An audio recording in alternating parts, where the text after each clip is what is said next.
Bismillahirrahmanirrahim. Bismillahirrahmanirrahim.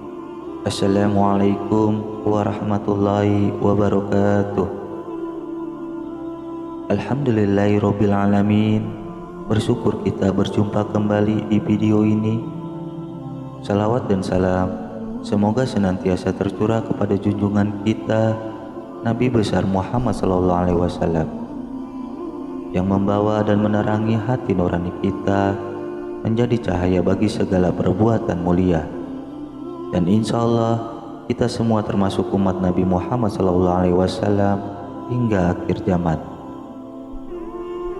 Saya pribadi berdoa semoga saudaraku yang sekarang melihat video ini beserta keluarganya selalu diberikan kesehatan, dipanjangkan umurnya, dilapangkan rezekinya, dan diampuni dosa-dosanya. Amin ya robbal alamin. Saudara seiman yang insya Allah dirahmati Allah, manusia diciptakan Allah sebagai makhluk bernyawa yang sempurna dibandingkan makhluk ciptaan Allah yang lainnya. Maka dari itu banyak para ilmuwan meneliti proses pembentukan embrio manusia dari fase ke fase. Tetapi proses penciptaan di alam rahim ini justru telah disebutkan di dalam Al-Quran. Padahal Al-Quran ini telah turun ribuan tahun sebelum dunia sains berkembang. Jelas demikian dapat menjadi bukti bahwa Al-Quran bukanlah ciptaan ataupun karangan manusia, melainkan diturunkan langsung dari Allah Subhanahu wa Ta'ala melalui manusia yang mulia, Nabi Muhammad SAW. Dalam Quran Surat Az-Zumar ayat 6 telah disebutkan bahwa manusia diciptakan dalam tubuh ibunya dalam 3 tahapan. Dia menciptakan kamu dari seorang diri, kemudian dia jadikan daripadanya istrinya, dan dia menurunkan untuk kamu 8 ekor yang berpasangan dari binatang ternak. Dia menjadikan kamu dalam perut ibumu kejadian demi kejadian dalam 3 kegelapan. Yang berbuat demikian itu adalah Allah, Tuhan kamu, Tuhan yang mempunyai kerajaan. Tidak ada Tuhan yang berhak disembah selain Dia. Maka bagaimana kamu dapat dipalingkan? Maksud 3 kegelapan dapat merujuk kepada 3 tahap pertumbuhan bayi dalam rahim.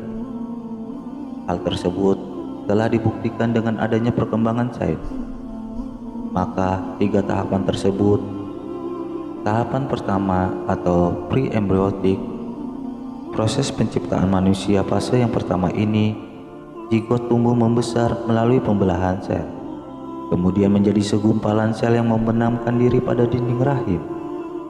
Seiring pertumbuhan zigot yang semakin besar, sel-sel penyusunannya mengatur diri mereka sendiri untuk membentuk 3 lapisan.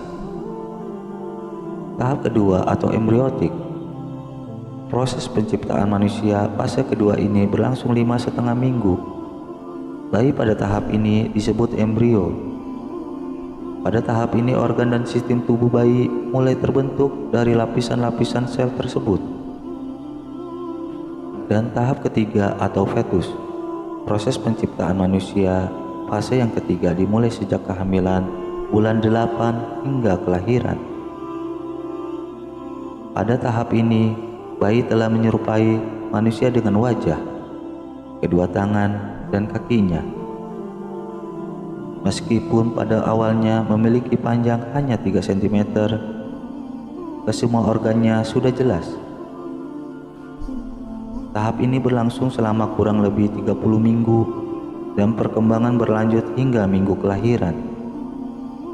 Al-Quran secara gamblang telah menjelaskan proses pembentukan embrio manusia Al-Quran telah berbicara tentang pertumbuhan janin di dalam perut ibu fase demi fase. Padahal janin dan pertumbuhannya tidaklah terlihat dengan mata kepala dan tidak mungkin juga dijelaskan hanya dengan duga dan kira-kira. Sains modern mengetahui proses penciptaan di alam rahim setelah ditemukannya alat-alat pemeriksaan modern. Proses penciptaan manusia di dalam rahim dijelaskan dalam Al-Quran surat Al-Mu'minun ayat 12-14. Dan sesungguhnya kami telah menciptakan manusia dari suatu saripati berasal dari tanah. Kemudian kami jadikan saripati itu air mani yang disimpan dalam tempat yang kokoh rahim. Kemudian air mani itu kami jadikan segumpal darah. Lalu segumpal darah itu kami jadikan segumpal daging, dan segumpal daging itu kami jadikan tulang belulang. Lalu tulang belulang itu kami bungkus daging. Kemudian kami jadikan dia makhluk yang berbentuk lain. Maka Maha Suci Allah, pencipta yang paling baik. Dari ayat tersebut dapat disimpulkan adanya 6 fase terbentuk janin dalam rahim. Tahap pertama, nutfah, yaitu dimulai setelah pembuahan atau minggu pertama. Itu dimulai setelah terjadinya pencampuran air mani dengan telur.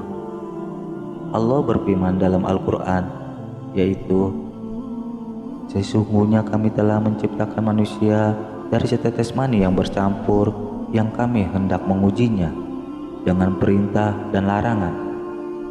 Karena itu kami jadikan dia mendengar dan melihat. Quran surat Al-Insan ayat 2. Kedua, alaqah, segumpal darah yang melekat pada dinding rahim. Tahap pembentukan alaqah itu pada akhir pekan pertama atau hari ke-7.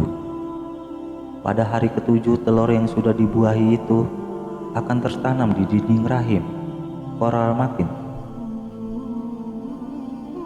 Tahap ketiga, muqah, segumpal daging yang berwarna merah kehitam-hitaman.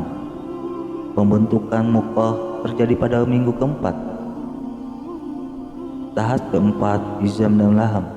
Pada tahap ini adalah minggu kelima, keenam, dan ketujuh, yaitu pembentukan tulang-tulang, kemudian pembentukan otot-otot yang akan membungkus tulang-tulang itu.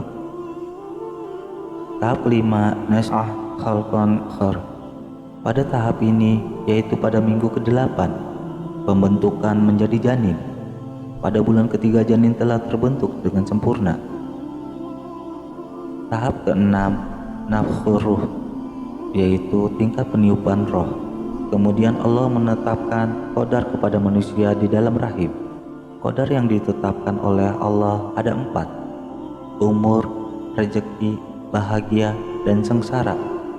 Hal ini telah dijelaskan dalam sebuah hadis, yaitu dari Ibnu Mas'ud radhiyallahu, ia berkata, telah bersabda kepada kami Rasulullah SAW, beliau adalah orang yang jujur dan terpercaya. Sesungguhnya seorang di antara kamu, setiap kamu benar-benar diproses kejadiannya dalam perut ibunya selama 40 hari berwujud air mani, kemudian berproses lagi selama 40 hari menjadi segumpal darah, lantas berproses lagi selama 40 hari menjadi segumpal daging. Kemudian malaikat dikirim kepadanya untuk meniupkan roh ke dalamnya. Lantas sang janin itu ditetapkan dalam 4 ketentuan. 1. Ditentukan kadar rizkinya. 2. Ditentukan batas umurnya. 3. Ditentukan amal perbuatannya. 4. Ditentukan apakah ia tergolong orang celaka ataukah orang yang beruntung. Hadis riwayat Ahmad. Begitulah proses penciptaan janin di dalam rahim seorang ibu hingga akhirnya melahirkan di usia kehamilan 9 bulan. Sungguh Maha Suci Allah, pencipta yang paling baik. Semoga kita diberikan jalan yang lurus, jalan yang tetap istiqomah dalam iman dan Islam oleh Allah, sehingga kelak dapat ridha Allah untuk masuk ke dalam surga dengan hisab yang ringan. Amin ya robbal alamin. Wallahu a'lam bishawab. Demikian video yang saya berikan, semoga bermanfaat. maupun berguna untuk saudara seiman semua. Assalamualaikum warahmatullahi wabarakatuh.